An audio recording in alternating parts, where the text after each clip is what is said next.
விளங்கிட்டானே? அது போல கின்கினி பேய், இன்னும் ஒரு எச்சி பிசாசு, இப்படி என்று ஒரு ஆள் சொன்னார் பேய் பிசாசு. விளங்கிட்டா? அப்படி பட்டியல் சொல்லக்கூட பேய் இப்படி என்னது உலகத்துல இப்படியே தொடர்ந்து பேய்களுடைய வகைகள். அது பேரை கேட்கக்குள்ளேயே என்னது நெருப்பு பிசாசுன்னு சொல்லி, அது திடீர்னு நெருப்பு வந்துட்டு போகுமா? வணங்கிட்டானே? நெருப்பு பிசாசு அமாவாசை டைம்ல மேல மூடாம தூங்கிட்டு இருந்தா திடீர்னு என்ன செய்யும்?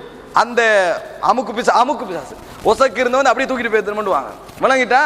இப்படி உலகத்துல பேய் பிசாசு வகைகள் எப்படி தமிழ்ல சொல்றோமோ அதை இங்கிலீஷ்ல சொல்றான், அதை இந்தியில சொல்றான், அரபுல சொல்றான்.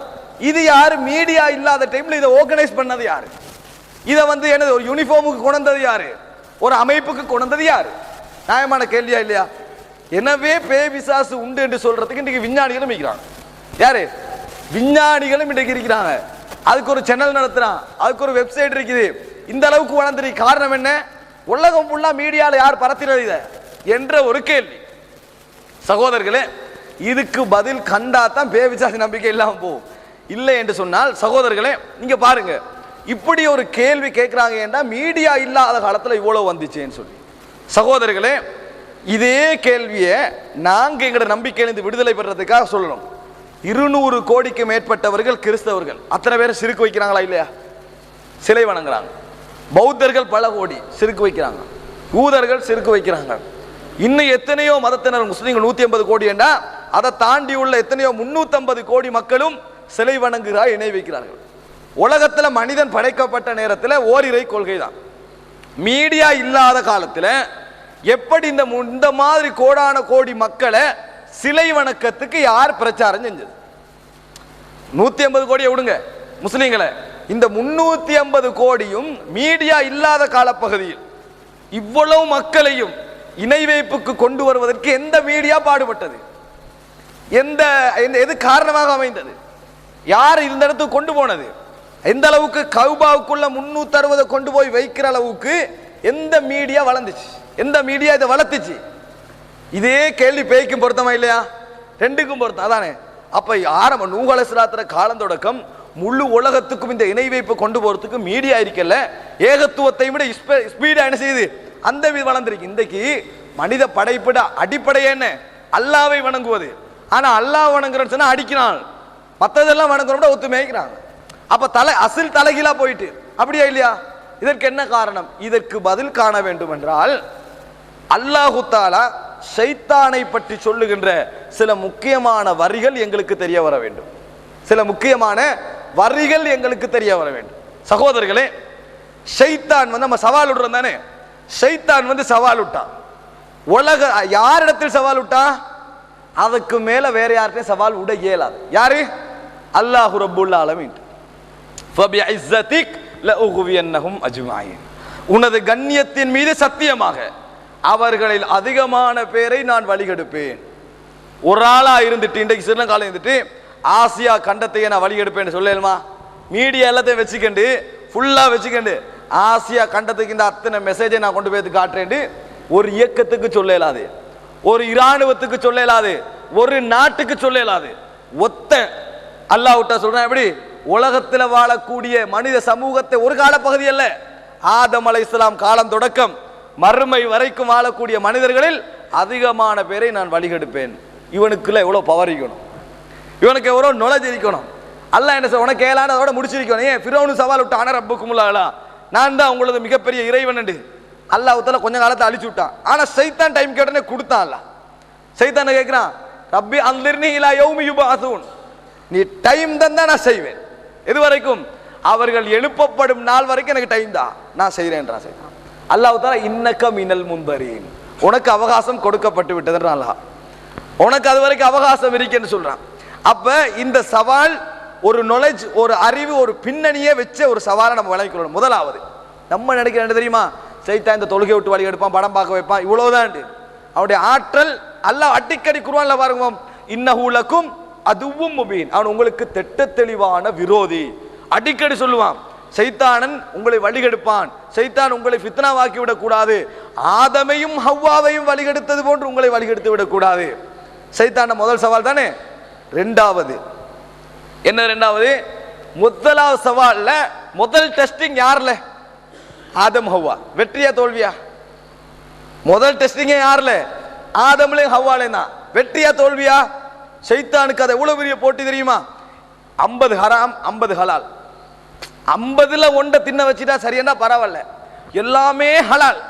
இதை மட்டும் இவனை தின்ன வைக்கணும், எவ்வளவு பெரிய கஷ்டம். வெத்தினானா இல்லையா? கொண்டு போய் சேர்த்தானா இல்லையா? சைத்தான் சேர்த்து முதல் வேலை சொர்க்கத்தை விட்டு வெளியாக்கினது. முதல் வேலை என்னது?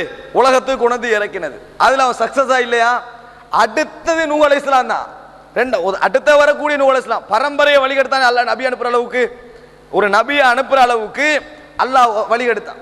அப்ப அவனுடைய வெற்றி இருக்குது. இன்னொன்று என்ன தெரியுமா? ஷைத்தானுடைய ஜின்களுடைய ஆற்றலை பற்றி எல்லாம் அல்லாஹ் தஆலா சொல்லுகின்ற பொழுது எப்படி சொல்றான் தெரியுமா? இன்றைக்கு சந்திர மண்டலம் மனிதன் சாதனையை எழுதுறான். உலகத்தை சுற்றியவர் சாதனை. பிள்ளைகள் பொது அறிவு கேள்வியில் கட்டாயம் அதை பாடமாக்கணும். சந்திரனில் போய் இறங்கியவர், அது பாடமாக்கணும். அதிலே ஒரு கருத்து முரண்பாடு. சந்திரனில் தரை எங்கோ சாத்தியமா, அது ரஷ்யா மறுக்குது, அப்படி இப்படின்னு போயிட்டு இருக்குதா இல்லையா? இதெல்லாம் ஜின்கள்கிட்ட ஆச்சரியமே இல்லை.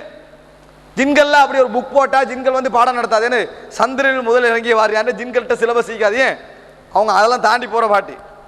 அங்க டெக்னாலஜி எவ்வளவு வளர்ந்துருக்கு தெரியுமா? அல்லாஹ் குர்ஆன்ல சொல்றான், வ அன்னா லமஸ்னா ஸமா சூரத்துல் ஜின்ல ஃபவஜத்னாஹா முலிஅத் ஹரஸன் ஷதீதன் வ ஷுஹூபா வ அன்னா குன்னா நக்உது மின்ஹா மகாயித லிஸ்ஸம் ஃபமன் யஸ்தமில் ஆன யஜித் லஹு ஷிஹாபர் ரஸதா வ அன்னா லா நத்ரி அஷர்ருன் உரீத பிமன் ஃபில் அர்தி அம் அராத பிஹிம் ரப்புஹும் ரஷதா.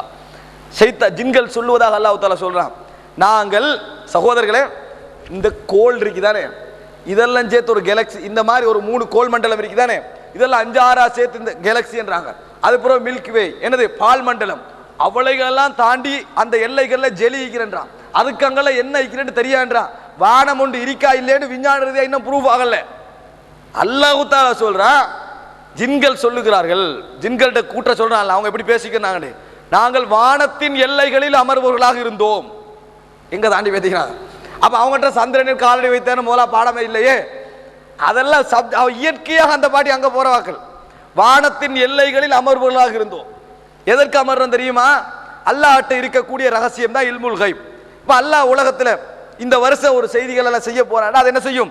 அல்லாஹ் தஆலா வெளிப்படுத்துவான். அது அப்படியே 7ஆம் வானம் 6ஆம் வானம் 1ஆம் வானத்துல பேசிக்கொள்ளப்படும். இதை ஒட்டு கேட்பதற்காக ஹை செக்யூரிட்டி ஜோன், எப்படி உயர் பாதுகாப்பு வளையத்தில் கையடிக்கிற வாட்டிதான் இவங்க அங்க இருந்து கண்டு என்னது காது கொடுக்கிறது, ஏதாவது ஒன்று கிடைக்குமாண்டு. அப்ப அல்லாஹ் தஆலா இவங்களை சொல்ற அவ்வளவு பவரான ஆக்கள். இங்க டெக்னாலஜி எல்லாம் புற விளங்கிட்டானே, அது இயல்பிலேயே அங்க அல்லாஹ் தஆலா ஆற்றல் கொடுத்துக்கிறான். விளங்கிட்டான மலக்குமார்களுக்கு போட்டி போடுகின்ற அளவுக்குள்ள ஆற்றலை அல்லாஹ் ரப்புல் ஆலமீன் கொடுத்துக்கிறான். இவர்கள் அல்லாஹ் சொல்றாங்க, நாங்க இப்படி முன்னுக்கு கூட்டமா இந்த செய்திகளை கேட்க அங்க அமர்வோம். ஆனால் இப்பொழுது அமர்ந்தால் எரிகற்கள் எங்கள் மீது வீசப்படுகின்றன, எங்களுக்கு தெரியாது. அண்ணா லானதிரி, எங்களுக்கு தெரியாது இந்த உலகத்தில் உள்ள மக்களுக்கு தீமை நாடப்பட்டிருக்கிறதா அல்லது நலவு நாடப்பட்டிருக்கிறான்னு தெரியாது. இந்த ரசூலுல்லாஹி ஸல்லல்லாஹு அலைஹி வஸல்லம் அவர்களுடைய குர்ஆன் அல்லாஹ் வஹி இறங்குறதுக்கு முன்னால, நபிப்பட்டத்துக்கு முன்னால நடந்த அந்த நிகழ்வுகளை பற்றி ஷைத்தான்கள் பேசிக்கொண்டு அல்லாஹ் தஆலா சொல்றான். அறிவு வளர்ச்சியா இல்லையா? ரசூலுல்லாஹி ஸல்லல்லாஹு அலைஹி சொல்றாங்க, இன்ன ஷைத்தான யஜ்ரி மின் இப்னி ஆதம மஜ்ரத்தம். ரத்தம் ஓடுகின்ற நாளங்கள் இருக்குதானே, ரத்தம் ஓடுமே, அந்த இடங்கள்ல எல்லாம் ஷைத்தான் ஓடிக்கொண்டிருக்கிறான் என்றாங்க. ஷைத்தான குணங்கள் அல்ல, ஷைத்தான் ஓடிக்கொண்டிருக்கிறான். அப்ப என்ன விளங்குது? ஷைத்தானுக்கு தஹய்யுஸ், அதாவது ஒரு தண்ட உருவத்திலிருந்து சிறியதாக கூடிய சக்தியும் மற்ற திண்மங்களை ஊடுருத்து போகக்கூடிய சக்தியையும் எப்படி கிருமிகளுக்கு அல்லாஹ் வச்சிருக்கிறான், அந்த சக்தி அல்லாஹ் என்ன செஞ்சுக்கிறான்? ஷைத்தானுக்கும் கொடுத்திருக்கிறான். மனிதன் ரத்தத்தில் தாக்கம் ஏற்படுத்தி குணநலங்களை என்னது மாற்றக்கூடிய சக்தி அல்லாஹ் தஆலா ஷைத்தானுக்கு கொடுத்திருக்கிறான் என்றது எங்களுக்கு என்ன செய்து விளங்குது. சகோதரர்களே, இதுல இருந்து என்ன புரிந்து கொள்ள வேண்டும்? இவனுக்கு அல்லாஹ் ஒரு பெரிய ஒரு அறிவையும் நாலேஜையும் கொடுத்து, இதை பார்த்து இதெல்லாம் படித்த அறிஞர்கள் ஒரு கவிதைன்னு சொல்லுவாங்க, லவ்கானலில் எல்மி மின் தூனி துகா ஷரஃபுன் லகான அஷ்ரஃப ஹல்கில்லாஹி இப்லீஸ். தக்குவா இல்லாமல் ஒரு அறிவுக்கு சிறப்பு இருக்கும் என்றால் உலகத்தின் அல்லாஹ்வின் படைப்புகளிலே கண்ணியமான படைப்பாக ஷைத்தான் இருந்திருப்பான். சகோதரர்களே, மறுமை நாள் இருக்குதானே, நாங்கள் ஈமானிய அடிப்படையில் நம்புறோம். ஷைத்தான் நிராகரிக்கக்குள்ளே மறுமை நாளை நம்பினவன் தான். ஷைத்தான் மறுமை நாளை நான் என்ன சொல்லுவேன், மறுமை நாளை என்ன நடக்கும், எப்படி விசாரணை நடக்கும், அது எல்லாம் தெரியும். அதனால அல்லாஹ் தஆலா குர்ஆன்ல சொல்றான், நீங்க எல்லாம் நரகத்துல போட்டவன ஷைத்தான் உங்களுக்கு ஒரு உரை நிகழ்த்துவான்றான் குர்ஆன்ல. எப்படி உங்களை எல்லாம் அழைச்சி வச்சு சைத்தான் சொல்லுவான் என்று அல்லாஹ் தஆலா குர்ஆனிலே